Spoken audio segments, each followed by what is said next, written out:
The Monmouth Rebellion ended not with the botched execution of James Scott, Duke of Monmouth, but with the bloody assizes led by the avenging justice meted out by Judge Jeffreys.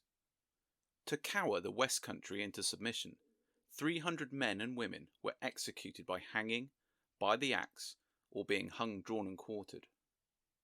This large number of executions also included the beheading of the 80-year-old Alice Lisle, who had her sentence commuted from being burnt at the stake. Along with these executions, approximately 800 people were sent abroad to the colonies as slaves. Many would perish on the cramped decks of the ships. Many would die at the hands of barbaric captors, but several would survive. Some would stay in the West Indies after William of Orange came to the throne in 1688, whilst others would return home thanks to the new king's pardon to all who had taken up arms against the previous king, James II. This justice may seem brutal and inhumane to us, but these were very different times. The men who took up arms against their king knew only too well the fate that awaited them if they ended up on the losing side. Some men who fought for Monmouth and committed treason were pardoned. Men like Lord Grey and Major Wade survived because they could either pay huge fines, have land taken from them, or they could betray others to save their own treasonous necks. But there is one common man who survived, a man who shouldn't have survived at all. A man who wore the king's coat, fought under the king's flag, a man who changed sides to fight for who he thought was the rightful king. This man was John Coad, a man whose fate seemed to have been sealed, yet still somehow he survived. John Coad, it seems, came from Stowford near Yeovil. He was a God-fearing carpenter. Coad must have been a man of some means, as he was called out as part of the militia, a part-time, part-trained force. It was written that persons that possessed a certain amount of personal or landed estate were liable to serve in the trained bands or militia of their respective counties to suppress or resist invasion. Unfortunately for Coad, his experiences of the Monmouth Rebellion, the bloody assizes, and his time as a slave in the colonies meant that his estate was forfeited to the Crown after his trial at the Wells Assizes. After his trial, and his time in front of the infamous Judge Jeffreys, it seems there was a good amount of respect that preceded him. On his way to being transported, it is recorded he was well known on the road to Weymouth. His written work also was of such a nature to be in advance of his fellows in the same rank of life, and his conduct and acquirements gained him the esteem of the nonconforming ministers in Jamaica, and of men who had been sent hither by Cromwell. John Coad begins his recollections of the Monmouth Rebellion. After the death of King Charles II and the advance of the Duke of York to the crown, popery and arbitrary government did most visibly appear in continual and unwearied plotting and contriving to weaken the Protestant party, and gave great cause of fear of the subversion of our religion and liberties, from which we had great hopes of deliverance by the Duke of Monmouth's appearance and declaration for the Protestant religion and liberty. News of Monmouth's landing and the beginning of the rebellion spread fast. Coad, like many of his comrades, was called out with the Somerset Militia immediately after Monmouth's landing. Leaving home, he secretly determined to assist the Duke to the utmost of his power, looking upon him as the only hope for Protestantism and liberty. Whilst in arms with the militia, he wrote that his soul was offended by the hellish oaths and ribaldry of many of his comrades in arms, and he decided to desert at the first opportunity on the 16th of June. It was not, however, an easy decision for Coad, who knew only too well the risks he was taking. Risks for himself as well as his family. He writes, "But considering the weight of the affair, and the danger of such an enterprise, had great reasonings within me, whilst marching in the king's train." In his writings it is clear to see that he was a principled and a well-educated man. He clarifies his reasoning for taking up arms against the king thus: "But the two opposites in my apprehension was plainly popery and slavery, and Protestantism and liberty. To contend with the former and oppose the latter was directly against my principle and conscience. The conclusion then was to keep peace most well, this noble resolution, within though there was war without. Better to incur the wrath of an earthly king than an almighty God. Coad writes that when at Chard, he retired to a garden on his own, and earnestly sought God's guidance and protection. It appeared he and God were in agreement, saying that he was more confirmed in his resolution to give his aid to the Duke of Monmouth. He offered a prayer to God to leave his body, soul, wife, children and estate to divine providence and protection. Whilst his unit, the Somerset Militia, were in the process of running away at Axminster, he waded across the River Axe to escape the watches. He writes, "I came to Axminster and tendered myself and arms to the Duke, and was kindly accepted.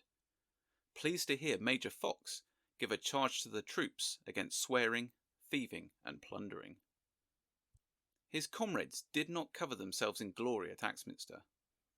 The Royalist plan was for the combined militias of Devon and Somerset to meet, and to so block and defeat Monmouth's forces. But rumour soon spread amongst the ranks of the Somerset Militia that the Duke of Albemarle, the commander of the Devon Militia, had changed sides and was now fighting with Monmouth. Some men of the Somerset Militia joined Monmouth alongside Coad, whilst others simply deserted.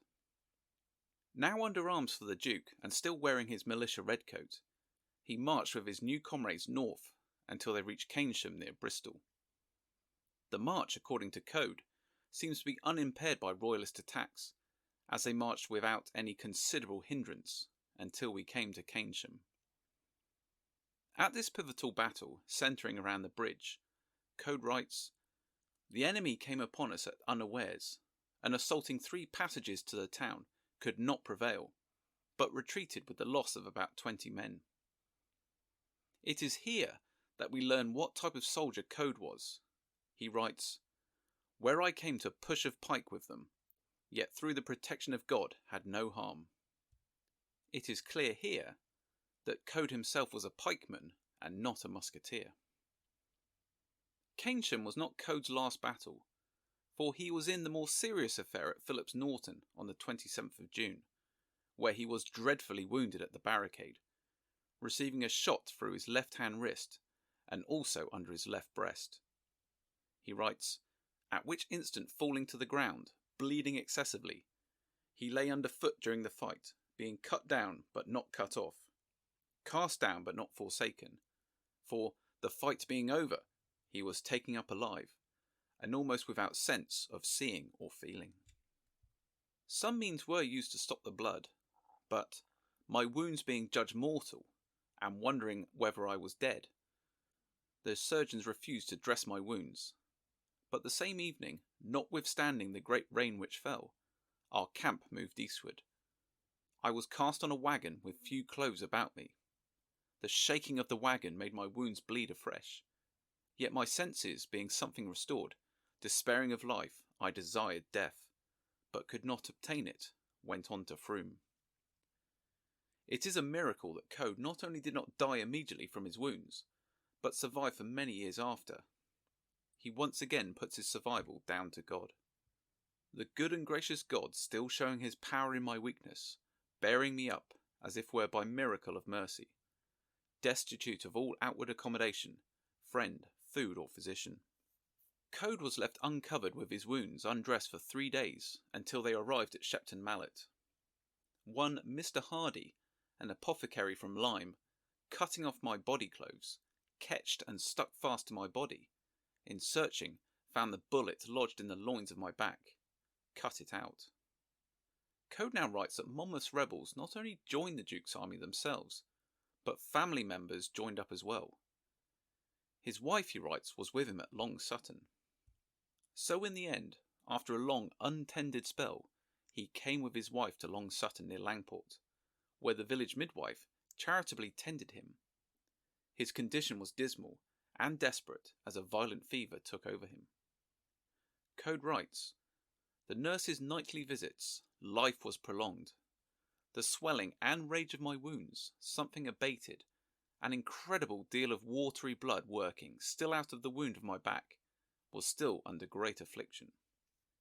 Even in his feverish convulsions, he knew that he was not free from danger, and that friends were few and far between. He writes, "Yet through the malice of some neighbours, I was deprived of the assistance of the midwife." Alongside his wounds and his fever, his problems were beginning to multiply, as, the Duke's army being routed, I had trouble upon trouble, and dangers upon dangers. For then, instead of friends to visit and sympathise, I had stores of enemies who rifled, reproached, and cursed me. Being in the house of an enemy, had no human defence from the violence of the inhumane soldiers, but they took my goods and clothes, and might have taken my life. But once more, his faith seems to have pulled him through this dire situation. But my God was my fortress and strength. But even Coad's unshakable faith must have tottered as he lay helpless, surrounded by vengeful redcoats. For one night there came soldiers on purpose, having had information who and what I was, and they swore desperately they would kill me and put me out of my pain. As they came upstairs, one of them, having a pistol in his hand, fired in the chamber where I lay. It seems that the soldier had overloaded his pistol. The shot did no harm to Coad, but it hurt the soldier's hand. So much so, the soldier ran downstairs cursing and swearing. He was not harmed during this incident, but he writes his life was certainly not safe. They several times came up with oaths and death in their mouths, would come to my bedside, and once took me by the hand, and notwithstanding his rage and drunkenness which he was in, was forced to pity me, and departed lamenting my condition. The drunken soldiers the next morning seemed to have sobered up and remembered their duty, for they reported to Lord Staywell, a senior officer of the Somerset Militia, that Coad was incarcerated and awaiting trial. Apparently Staywell was greatly enraged and big with revenge, and gave forth that if I was not hanged, then he would be hanged for me. Staywell was informed that Coad could not walk nor ride to a place of trial, so he was to be brought on a slide. Considering his wounds and feverish condition, it is a surprise he survived this journey. Even now, with the noose poised over his head, his faith remains steadfast. He wrote, "Thus walking through the valley of the shadow of death, had God's preference and protection which saved and delivered me. Though the lion did gape and roar, yet could not devour me." The tale of John Coad is certainly not that of a standard rebel captured after the Battle of Sedgemoor. Imprisoned as a turncoat and a treasonous rebel, he was still at liberty to get a message to his wife to contact Uncle Thomas Knight, so he could speak to Sir Edward Phillips, commander of the Somerset Militia. Unbelievably, this was granted, and a message was relayed to Lord Staywell that Coad was indeed one of Philip's soldiers. Coad was therefore transferring himself from one enemy to another, putting himself under the custody of the man from whom he deserted. It was believed that Phillips was a more understanding man than Staywell, though whether he would condone desertion and treason is doubtable. He was therefore transferred in a horse litter to Ilchester and imprisoned. It was here, though it being a hard shift, he got some proper rest away from drunken soldiers. Sir Edward Phillips ordered a surgeon to look after Coad, and if possible to save his life, though he knew it could be only saved for an evil purpose. We will leave this fascinating tale of this celebrated Monmouth rebel lingering in Ilchester prison. The next instalment will see John Coad, traitor and treasonous rebel, coming face to face with the devil himself, Judge Jeffreys.